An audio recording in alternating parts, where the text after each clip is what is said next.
अस्सलामु अलैकुम वरहमतुल्लाहि वबरकातुहू। मैं आपका मेज़बान डॉक्टर मसूद इकबाल अवान। आज हम आज के दौर में माँ बाप और छोटे बच्चों के दरमियान किस किस्म के ताल्लुकात पाए जाते हैं उस पर गुफ्तगू करेंगे।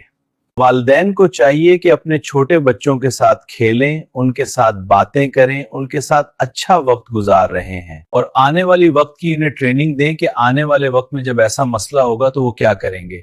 मोबाइल को कम से कम इस्तेमाल कराएं। वालिदैन को चाहिए कि जब बच्चे पढ़ने बैठें तो उनके साथ ही बैठें और इनके जो दोस्त हों उनके बारे में पूछें और इनसे जरूर मिलने की कोशिश करें और उनकी हर एक्टिविटी पर नजर रखें। इनके लिए टाइम टेबल बनाएं ताकि वो ग्राउंड में भी खेल सकें, घर में भी बैठ सकें और अच्छे दोस्त के साथ कुछ वक्त भी गुजार सकें। उनके दोस्तों से भी मिले, उनके दोस्तों के वालिदैन से भी मिले कि वो किस खानदान से ताल्लुक रखते हैं और उनके दोस्तों के वालिदैन क्या सा काम करते हैं और उनकी पोशीदा एक्टिविटी पर नजर रखें कि वो बाहर अपने दोस्तों के साथ किस किस्म बातें और किस तरह उनके साथ वक्त गुजारते हैं। आज इतनी बात काफी है, फिर इंशाअल्लाह ताला दूसरे मौजू के साथ आपसे जल्द मुलाकात करेंगे। वालेकुम अस्सलाम, अल्लाह हाफिज।